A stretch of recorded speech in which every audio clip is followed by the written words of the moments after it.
வணக்கம் மக்களே. உளுந்தூர்பேட்டையில் உள்ள கனையாறு சிறுமேடு கிராமத்துல கிட்டத்தட்ட 25 குடும்பங்கள் வசிட்டு வந்திருக்காங்க. அவங்க நீர்பிடிப்பு பகுதியில ஆக்கிரமிப்பு பண்ணி விவசாயமும் வீடும் கட்டிட்டு இருக்காங்க அப்படின்னு சொல்லி தாவேகா அரசு வருவாய்த்துறை காவல்துறை சேர்ந்து அவங்க ஆக்கிரமிப்பு பண்ண இடத்தை அகற்றுறதுக்கு முற்பட்டு இருக்காங்க.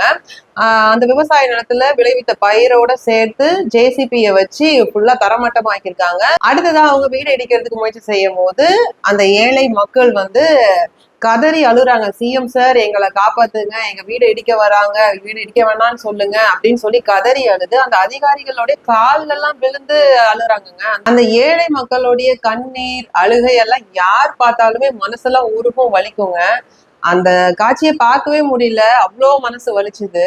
என்ன ஆச்சுன்னா, அந்த ஊரை சேர்ந்த ஒரு தனி நபர் ஒருத்தர் வழக்கு ஒண்ணு தொடுக்கிறாரு நீதிமன்றத்துல.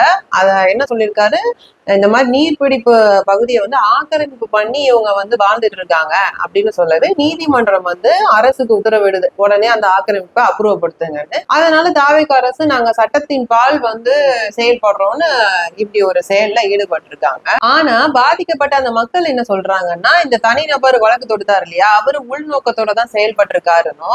இவங்க 50-60 வருஷமா 4 தலைமுறையா இந்த பகுதியில வாழ்ந்திருக்காங்க. வீட்டு வரி, மின்சார வரி, தண்ணி வரி இதெல்லாம் கட்டி ரேஷன் கார்டு, ஓட்டர் ஐடி இப்படி எல்லா ஆவணங்களுமே நாங்க எடுத்திருக்கோம்.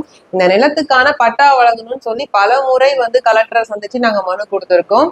ஆனா அவங்க செய்யறேன் அப்படின்னு சொல்றாங்க, அதற்கான எந்த ஸ்டெப்புமே அவங்க எடுக்கல. ஆட்சி மாறுது, மாவட்டங்கள் பிரிக்கும் போது பல சிக்கல்கள் உருவாகுது, அதனாலயும் இந்த விஷயம் நிலவேலே இருந்தது. இப்ப இந்த வீட்டெல்லாம் இடிச்சு எங்களை அப்புறப்படுத்திட்டா நாங்க எங்க போவோம்? நாங்களும் இந்த நாட்டுடைய குடிமக்கள் தானே, ஏழைன்றதுனால எங்க மேல அதிகாரம் பாயுதா அப்படின்னு அவங்களுடைய வேதனையை வெளிப்படுத்துறாங்க. இன்னைக்கு அந்த மக்கள் தலைமைச் செயலகத்துக்கு போய் சிஎம் விஜய் அவர்கள் நேர்ல சந்திச்சு மனுவை கொடுக்கறதுக்கு போயிருக்காங்க. ஆனா காவல்துறையினர் அவங்களை தடுத்து உங்களுக்கு தலைமைச் செயலகத்துக்கு போக அனுமதி கிடையாதுன்னு சொல்லி, நீங்க சிஎம் செல்ல வேணா அவங்க மனுவை கொடுங்க அப்படின்றாங்க. அதுக்கு அந்த மக்கள் புகார் எல்லாம் கொடுத்தா சிஎம் சருக்கு தெரியாமலே போயிடும், நாங்க நேர்லயே சிஎம் விஜய் அவர்களை சந்திச்சு எங்க பிரச்சனையை நாங்க சொல்லுவோம் அப்படின்னு உறுதியா நிக்கிறாங்க.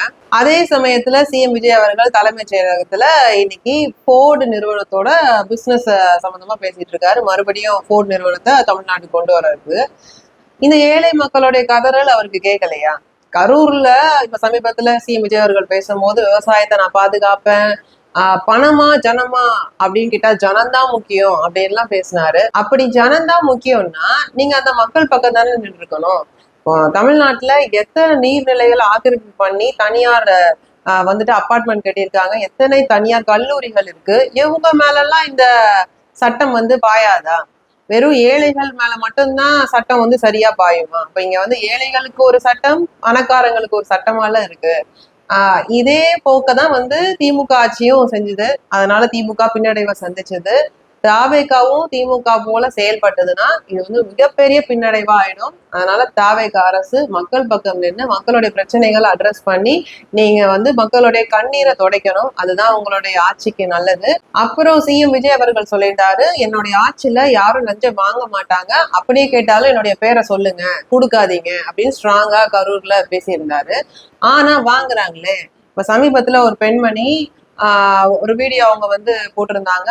இந்த மாதிரி அவங்களுக்கு வீடு வசதி இல்லாததுனால அரசு வீட்டு வசதி வாரியம் மூலயமா ஒரு அபார்ட்மெண்ட்ல ஒரு வீடு அலாட் பண்ணியிருந்திருக்காங்க. அதற்கான பத்திரமும் அவங்க கிட்ட இருக்கு. பத்திரத்தை காட்டி அவங்க சாவி வாங்குறதுக்கு போயிருக்காங்க. ஆனா அந்த அதிகாரி இல்ல, நீங்க 6 லட்சம் கொடுத்தாதான் நாங்க வீடை கொடுப்போம்னு இருக்காங்க. 6 லட்சம் கொடுக்குற அளவுக்கு நாங்க வசதி இல்ல, எங்களால முடியாது அப்படின்னு கேட்டிருக்காங்க. ஆனாலும் அவங்க ஸ்ட்ராங்கா இல்ல, நீங்க கொடுக்கணும்னு இருக்காங்க. இது சம்பந்தமா சிஎம் செல்லுக்கு மனு கொடுத்திருந்திருக்காங்க. ஆனாலும் எந்த வகையிலயும் ஆக்ஷன் எடுக்கப்படல. அதனால இப்ப அவங்க அந்த வீடியோ மூலயமா அவங்களுக்கு நடந்த இந்த சம்பவத்தை வெளிப்படுத்துறாங்க. எங்களுக்கு 6 லட்சம் கொடுக்குற அளவுக்கு வசதி இல்லை, எனக்கு 2 பிள்ளைங்க இருக்கு, நாங்க ரொம்ப கஷ்டப்படுறோம், சிஎம் விஜய் அவர்கள் இதுக்கு உகந்த ஆக்ஷன் எடுக்கணும் அப்படின்னு சொல்லி அவங்க வெளிப்படுத்தி இருந்தாங்க. அந்த வீடியோ பயங்கர வைரலா ஆயிடுச்சு சோசியல் மீடியால. சிஎம் விஜய் அவர்கள் இந்த மாதிரி லஞ்சம் வாங்குறவங்க எல்லாம் யார் யாருன்றதை கண்டறிஞ்சு மேற்கொண்டு இவங்க யார் யார்கிட்ட எல்லாம் வாங்கியிருக்காங்கன்றதையும் நீங்க லிஸ்ட் அவுட் எடுத்து அவங்க மேல ஆக்ஷன் எடுக்கணும். இந்த வீடு கிடைக்காம இருக்கக்கூடிய அந்த பெண்மணிக்கு நீங்க வீட்டை வழங்கணும். இதெல்லாம் நீங்க செய்யணும்ன்றத என்னுடைய காணொலி மூலயமா நான் உங்களுக்கு கோரிக்கையா வைக்கிறேன். நன்றி, வணக்கம்.